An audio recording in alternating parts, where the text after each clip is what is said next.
Hi guys, in this video I'm going to be talking to you about your next English task, which is to write a recount. So I'll go through your task sheet in this video and then as I'm going through it, please write down any questions that you might have or anything that you're not sure of, and then you can ask me those questions either in class or you can email them to me. Okay, so this task is creating a text. You're creating your own text. It's our first creating text task, and it's recount writing. The purpose of this task is to produce a recount based on a memorable experience from your life. If at this point you're not sure what a recount is a descriptive story which tells the tale of something that you've been involved in, so an experience from your life. So it's almost like a narrative, but you're writing about your own experiences. So your task, you need to produce an engaging recount, so an interesting recount, which will be delivered orally or presented in written form. So if you want to, you can speak it to the class, but if you would rather, you can just write it and hand it up like that. For this task, you need to choose from one of the following topics as a basis of your recount, so something to give you some inspiration. So number 1, a moment in time that changed my life. Number 2, you could start your story with, I remember sitting there, watching, waiting as time slowly passed. Number 3, you could begin your recount with the words, the most exciting time began quietly. 4, you could end your recount with the words, I have learnt my lesson. Number 5, you could incorporate into your narrative, into your recount, life is like a roller coaster. 6, you could somehow incorporate the term sun and shadows.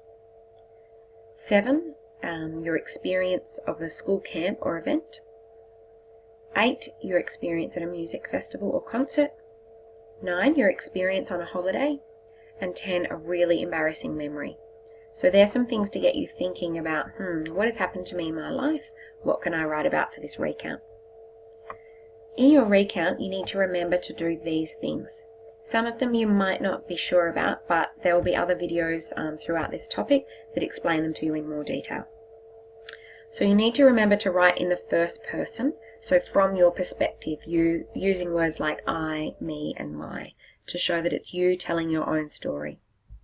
And make sure you incorporate a strong personal voice throughout, so we get a sense of who you are when you're telling the story. Also, make sure that you include a suitable, engaging orientation. The orientation is the opening of the story, the very beginning that tells you, or tells your reader, who the characters are, where this is happening, and when it happened. Make sure that you write mostly in the past tense.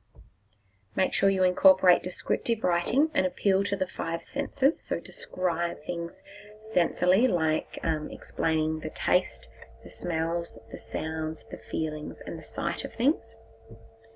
Make sure that you emphasize your feelings and emotions throughout the recount. Include a suitable resolution, which is the ending of your recount, such as a twist, a reflection on self-discovery, an insight that you might have gained after the event has happened, a judgment about the event, a solution, or a message or a moral. So maybe after you finish your recount, there's a message or a moral to the story that you can share with your reader. You need to include a variety of language techniques, such as imagery, foreshadowing, symbolism, contrast, etc. I'll talk about those in another video. Your writing must serve a specific purpose for a specific audience. So you need to think, who am I writing for and what do I want to achieve? Maybe your purpose will be to create something that's very sad and makes the audience think about a certain aspect of their own lives.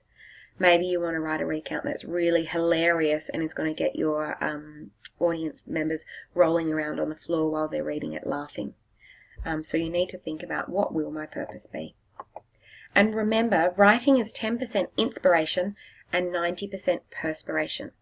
You need to put in the work drafting and redrafting your work to ensure that it is fluent and precise. This includes spelling, structure, punctuation, grammar, word choice, etc. So the length of this task is written, between 500 and 800 words, or a 5-minute oral presentation if you would prefer to deliver it that way. We'll talk about the due dates in class, so just leave those blank for now, and let's scroll down to the next page. So the next part is a bit of a planning tool to help you think about how you're going to structure your recount and how you're going to write descriptively. So this first table is all about the structure. So it says here, when organising the structure of your recount, aim to develop it into a successful, engaging and interesting story. Tip: ensure that you interest your reader by keeping some information from them to keep them guessing. So don't tell them everything at the start. Give them some information that you hold back, so maybe you don't reveal what they're afraid or what you were afraid of throughout the narrative, throughout the recount. Maybe you keep that a secret, you build up to it, and then in the final scene you might reveal what it was that you were so frightened about throughout the whole recount, something like that. So I'll change this to orientation.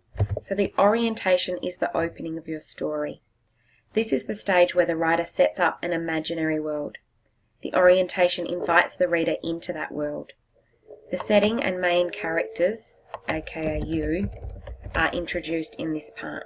So think about what you're going to introduce in your opening. Where are you? What was happening? Who were you with? The rising action is the stage where something happens to make the story like it's going to be. A series of events or problems, and there are people who take part in it all.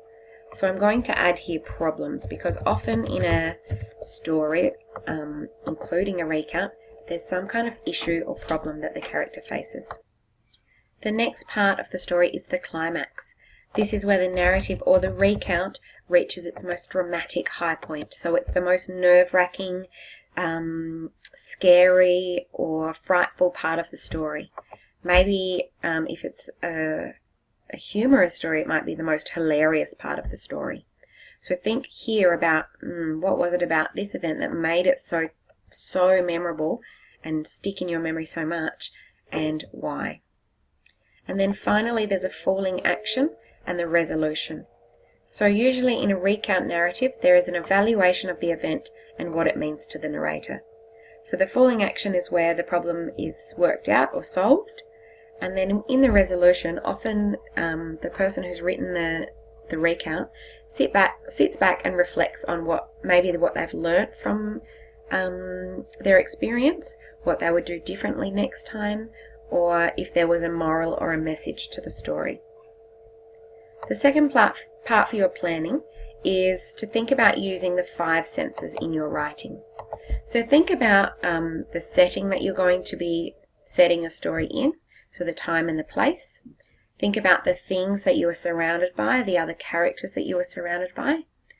And you need to, with that in mind, I want you to fill out this table. So be very descriptive and use a variety of interesting similes, metaphors, etc. Think about how you will describe your experiences by completing the following table. So what sights could you see as this experience was happening? What physical feelings were you having? So was your skin prickling with goosebumps because it was so cold? Did you reach down and touch somebody's scarf and it felt like silk between your fingers? Think about the smells that were surrounding you, the sounds that you could hear, and the tastes that you could taste in your mouth. Okay, for your performance standards, we'll just look at the top in the A band, because that's what I hope you'll all aim for. You've got 4 things that you'll be marked on for this task. So to get an A for the first one, you need to use consistently clear and coherent writing and or speaking, using an appropriate vocabulary, so words and phrases that are appropriate for your audience. You need to show thorough demonstration of grammatical control. So this means that you need to structure your sentences correctly. You need to use punctuation to control your reader and to show that you've got an excellent control over those kind of things. The next one is thorough understanding of the purpose, the structure, and the language features in this text. So this means making sure that you use this structure that we've talked about up here, making sure that you write using past tense because you're writing about something that's already happened in the past, making sure that you use first person point of view where you write from your own perspective. And finally, you need to create a complex text for different purposes using appropriate textual conventions. The conventions apply to the same kind of thing. So, are you using this correct structure? Have you used a wide range of language techniques to engage your audience? Have you included a problem and a solution and a resolution where your character sits back and thinks about what they've learned? So that's it for your task sheet.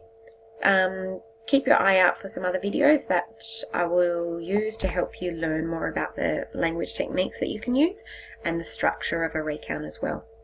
But after watching this, let me know if you've got any questions, and please start thinking about these 10 ideas that you could base your recount on. Hopefully in the next couple of days you'll have an idea of what you'll write your recount about. Okay, thank you. Bye.